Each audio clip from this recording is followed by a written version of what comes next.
Tonight at 6. Good morning. Dallas, Texas, 25 years ago. Scenes from John F. Kennedy's trip to Dallas, a trip that ended in tragedy, a trip Americans will never forget. Those who still remember and those who mourn his loss are marking the 25th anniversary of JFK's death. Many are expected to file past his grave at Arlington National Cemetery, where the Kennedy flame still burns today, Tuesday, November the 22nd, 1988. From NBC News, this is Today with Bryant Gumbel and Jane Pauley. Good morning. Deborah Norville is joining us while Jane's on vacation. Welcome to Today on a special Tuesday, one mourning the loss of a special man 25 years ago today. Across this nation, John F. Kennedy is going to be remembered on this day as Americans recall his all-too-brief presidency and reflect on what might have been. And we'll do a bit of that this morning, starting in just a few moments with one of those closest to JFK and who knew him best, his longtime aide Ted Sorensen. And then later with a look at some letters mourning his loss. And then on After 8, we'll see how the Warren Commission report on JFK's assassination is held up over 25 years. Deborah? Weather later, here is Bryant Gumbel. All right, Willard, thanks. 7:10 now, and on Close-Up this morning, the words of JFK. For 11 years, Theodore Sorensen worked side by side with JFK as confidant, troubleshooter, idea man, and wordsmith. As chief counsel to the president, he was also one of JFK's major speechwriters, contributing to, among other things, Kennedy's famous inaugural address.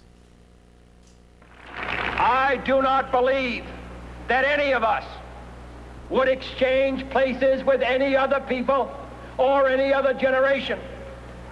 The energy, the faith, the devotion which we bring to this endeavor will light our country and all who serve it.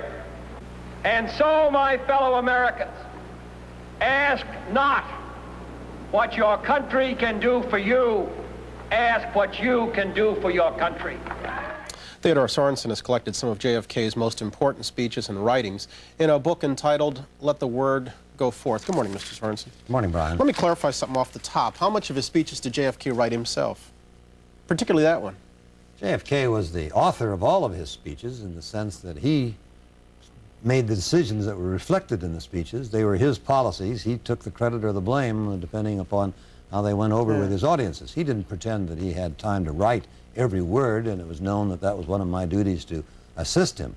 But he made the decisions. All were very different, but what were the common elements to be found in, if we could characterize them as such, a Kennedy speech? He used simple words in a simple, straightforward way. There wasn't the highfalutin adjectives and long, repetitive phrases that bore people in most political speeches. But he did believe in using the presidency as, can I say, a pulpit in which to lay the outline of his vision of America? He did indeed. He felt that eloquence, powerful oratory was a way of getting his program across. Let's take a look at another speech of his, this one from 1963, when he went on television and called on the nation to support his civil rights bill in a speech that you called one of his best. If an American, because his skin is dark, cannot eat lunch in a restaurant open to the public, if he cannot send his children to the best public school available, if he cannot vote for the public officials who represent him, if, in short, he cannot enjoy the full and free life which all of us want, then who among us would be content? Why do you think that one of his best? It was one of his most important. It was the first time the President of the United States had ever placed the majesty and power of his office at the front of the Civil Rights March and declared that all forms of segregation and discrimination based on color were to be banished from this country. And yet Kennedy's been broadly criticized for what his critics see as foot-dragging on with a Dixiecrat Congress at the time on the civil rights issue. I'm sure if I had been a black in the South in 1963, I would have thought the president was moving too slowly to recognize my rights. If I'd been a member of the Congress in the 1963, I would have said, and many of them did say, the president is moving much too fast on this. He's going to destroy his entire legislative program. Let's take a look at another speech, this one very memorable for a lot of folks, delivered in the shadow of the Berlin Wall. Today, in the world of freedom, the proudest boast is Ich bin ein Berliner. Was he aware of his flair for the dramatic in his speeches? I don't know that he was aware of the power that he had in each and every speech, but yes, he wanted to get his points across with as much clarity and power as possible. He knew that was the success to not only getting elected, but getting his views across. You were close to him, though I doubt a day passes that you don't think of him. It's true. On this day, what are your thoughts? It's a sad day for me, Brian, because those 11 years were the most important and the most challenging years of my life. I have to think back to my visits with him at the end of each day in the White House, to the times that we traveled the country together, the two of us, just an entire campaign team looking for the presidency, the times that he was nice to me personally, nice to my sons. He was a great friend as well as my boss. The memories are personal. They were very personal. Theodore Sorensen, thanks very much for coming and sharing with us. I appreciate it. My pleasure. It's 1/4 the hour. We're going to come back in just a moment after a break. This is Today on NBC.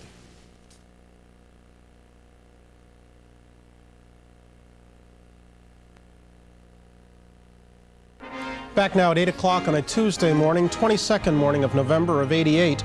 Straight ahead in this hour, the question that's been asked and explored for 25 years now: who shot JFK? There have been two official investigations, but still many Americans aren't comfortable with the answers they're getting. On After 8 this morning, we'll talk with two men who took part in those investigations and who can't agree on an answer. And our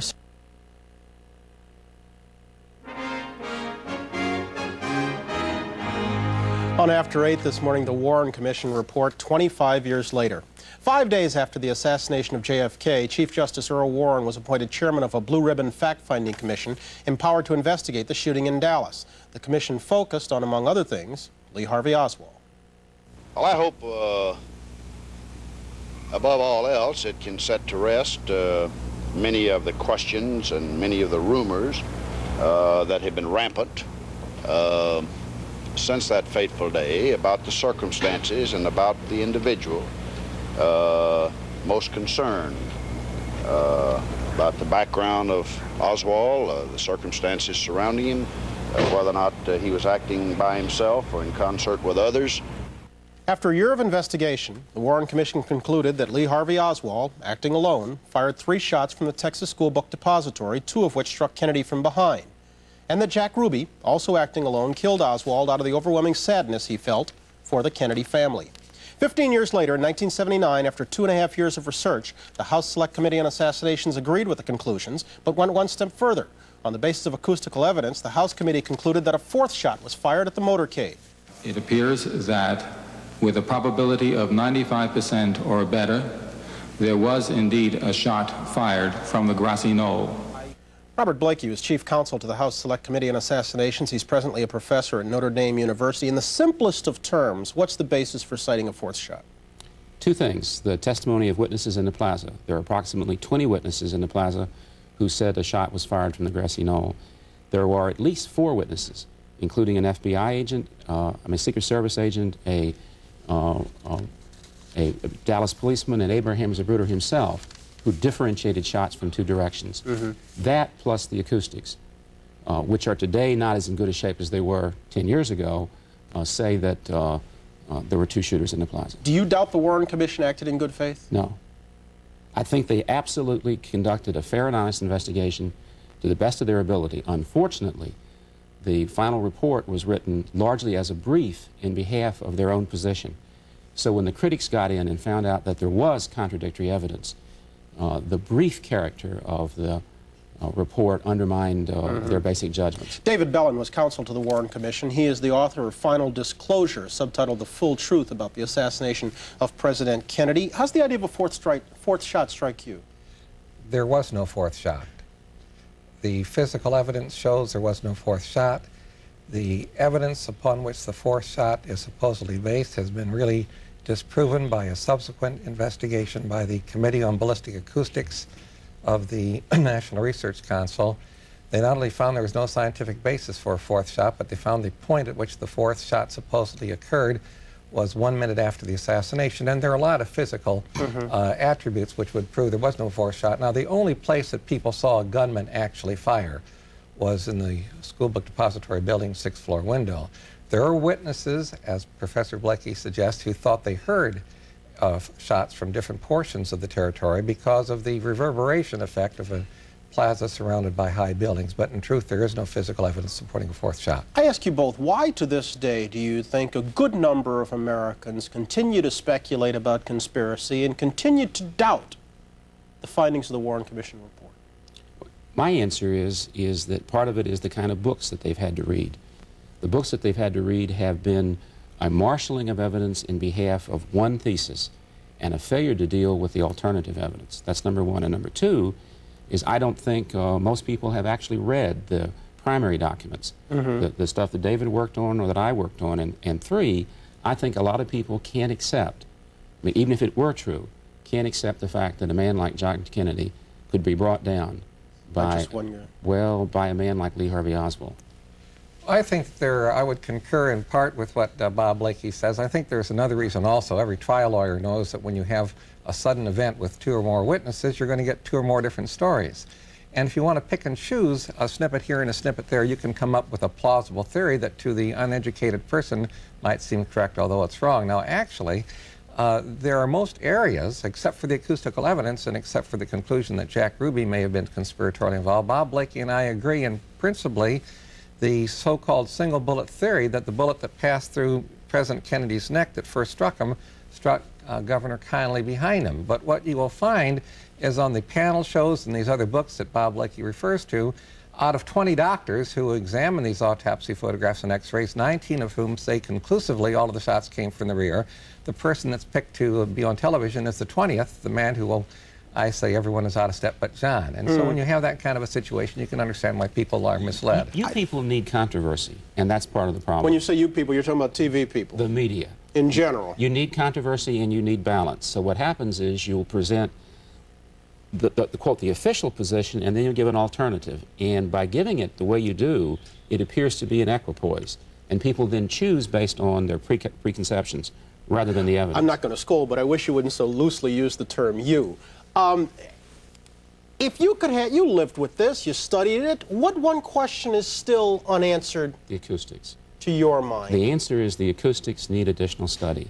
David and I, in fact, have agreed that if we could spend more time on the acoustics, that we could verify. What the NSF panel did is they came up with evidence inconsistent with ours, not that refuted it. There is additional evidence in the plaza that's credible. But by calling into doubt one part of the report, don't you really almost disqualify? No, you don't think so. Absolutely. Do you think so? Well, I think this, that I think that Bob Blakey would agree that there is absolutely no valid evidence of a fourth shot but for the acoustic evidence. No, I don't. There is eyewitness and ear witness testimony in the plaza, some 20 people. He doesn't seem willing to accept that. Well, the 20 people did say they heard and saw it from the grassy knoll. Why isn't that good enough for you? The basic fact is that all of the physical evidence came from the rear, and the only outside scientific basis for claiming... But David, you can't say that you have to have physical evidence. Eyewitness testimony is enough. You'll have to let me finish, Bob. If basically the only people that actually saw a gunman fire saw him from that building, if you go in and you find by that window cartridge cases that match the rifle found in that building, and the rifle in turn matches the bullets found, you say, well, people thought they heard something. That's true. Did you hear from the same witnesses that his committee heard from? As a matter of fact, the Warren Commission actually included portions of statements from people that said they thought they heard it coming from the grassy knoll area. But it turned out that the audio recollections of the witnesses were not nearly as accurate as what people saw. But they were there, and that's the problem. They said there was no credible evidence of 2 shooters. When you went into the testimony, you found out there were 20 people who say they heard it from the grassy knoll. And they differentiated. They didn't not know. They differentiated between the depository and the grassy knoll. Am I correct that the House committee found a link between Lee Harvey Oswald and organized crime? Granted, a loose link. Very loose association. They said no associations, no conspiracy. We found associations, and in light of the plaza, physical, and other evidence, we set a likelihood of conspiracy. Why didn't the Warren Commission cite that association? The association, if any, was so collateral that there was really no evidence to show any positive association. What we did cite, by the way, was the fact that Oswald was not only the lone gunman who killed President Kennedy, but he was also the lone gunman that killed Officer Tippit. And in my book, Final Disclosure, Bob, let me finish now, that I call the Tippit murder the Rosetta Stone as to why you can be sure beyond a reasonable doubt that Oswald was also not only the murderer of Tippit, but the murderer of Kennedy. There's also some evidence that there were two people involved in the Walker shooting that they didn't talk about. The other fact that I think is awfully important, we made a major mistake in the Warren Commission investigation. We had it as a secret investigation. I'm absolutely convinced, Byron, if I can call you Byron, please, that if the press, if television, if the newspapers, if the radio would have been allowed to be present at the time the witnesses actually testified, the people that saw the gunman fire, the people that found the cartridge cases, the people that found the gun. You say that would have satiated television's appetite, or the public's appetite. Not only would it have David, what it would have done is it would have put so much evidence, largely uncredible, in the public record that it would have been a disaster. What it would have done... We conducted 30 days of public hearings, and those 30 days of public hearings, he conducted one on the Warren Commission, none on the Rockefeller Commission. We conducted 30, and those 30 days did not lay people to arrest. Obviously, we're not going to settle this. Just answer some questions for me in yes/no fashion, if you would. In yes/no fashion, if you would. Did Lee Harvey Oswald kill Jack Kennedy? Yes. Did he act alone? Yes. Lee Harvey Oswald killed Jack Kennedy? Absolutely. Did he act alone? No. Professor Blakey, Mr. Bellin, gentlemen, thank you. Thank you for being here, Byron. 8:22. We're back in a moment after a break. This is Today on NBC.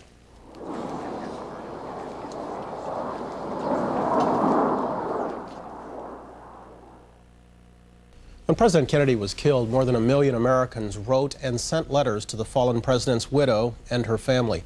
Americans of all ages took the time to not only express their sense of grief, but also to tell Mrs. Kennedy what her husband meant to them. He just wasn't a president. He was someone you felt involved with. I mean, he was out on the lawn playing football with the kids, sailing. He wasn't removed like so many presidents were. You know, he was a person. As a youngster, Deborah Lynn Dills had worked for the Kennedy campaign and saw him arrive in Dallas that fateful day. She remembers it as a difficult time. The atmosphere in Texas at the time was, you know, not a Kennedy state, and especially Dallas. And the newspapers and stuff that morning, there was a lot of hate. The assassination was her first exposure to violence. It was also a blow to her Texas pride. And the only way she thought she could strike back was with her pen. Dear Mrs. Kennedy, I'm very sorry about your husband's death. I'm also ashamed. When I heard your husband's speech that fatal morning, I was glowing with pride because of the nice things he'd said about Texans. But now I'm ashamed that I am a Texan. You and the children have suffered a great loss, and I feel as if I have too. All my love and best wishes for the future. Love, Deborah Lynn Dills. Dear Mrs. Kennedy. For Mary Ann Brodus of Lexington, Kentucky, her letter to Jackie offered a chance to express her appreciation of JFK. I have thought much and silently grieved much, but I feel compelled to write, not of my grief, but of my joy. Joy that he was able in his time to turn the tide, to renew America, to rub the tarnish off and show her more shining face to the world. He died because he believed in he didn't just talk about the Pledge of Allegiance, he believed that we needed to have liberty and justice for all. If an American, because his skin is dark, cannot eat lunch in a restaurant open to the public, if he cannot vote for the public officials who represent him, then who among us would be content? As student council president, high schooler Peter Manzo wrote the First Lady about his fallen hero. With the shot of a rifle died a friend who loved the youth, our friend. It is my judgment that there is no career that could possibly be open to you in the 1960s that will offer to you as much satisfaction, as much stimulus, as little compensation, perhaps financially, as being a servant of the United States government. I had always been interested in political ideas, but the idea of achieving those political ideas, taking part in the process, that was a personal thing I got from Jack Kennedy. Dear Mrs. Kennedy. In her letter, Virginia Chatwin noted that her affection for JFK stretched back to his first congressional bid. Many dear memories tied our president to us, for we can recall him even as a young congressman. At a time of great loss, Americans chose not to dwell on how Kennedy died, but rather on how he lived. They wrote of values, hopes, and shared dreams, and extended common courtesy in uncommon numbers. If there is ever anything in this world, one small thing, which any of us could do for you, or Carolyn, or John, no matter when or what, please do not hesitate to ask us.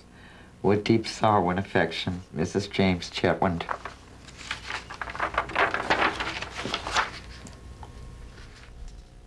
All of the letters sent to JFK's family in the days after his death are archived and are available for viewing at the John F. Kennedy Library in Boston. 8:45, we're back after station break. Series on Aging was good. Thank you. A lot of bottom line accomplishments to it, I think. Cause for concern. On this particular day, we're talking out in the hall. Everybody's just kind of sitting around talking, as I imagine most Americans will be on this day, about where they were 25 years ago when the word came down. You never told me. I was in kindergarten. Yeah. Time does fly, doesn't it? John Fitzgerald Kennedy only had 1,000 days in the White House, but even in that short a time, it is clear that he was somebody special, somebody who will always be remembered for his words of inspiration, his values, his words of hope. Here now some sounds and sights of a president remembered a quarter of a century after his tragic death, quarter of a century after a great loss.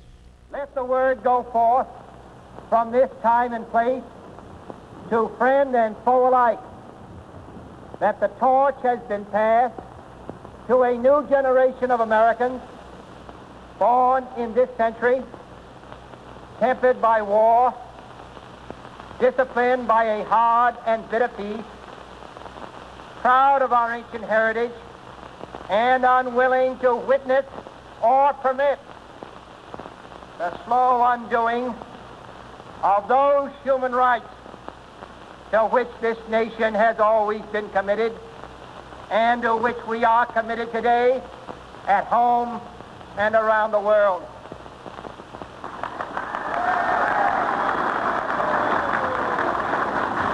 And so, my fellow Americans, ask not what your country can do for you, ask what you can do for your country.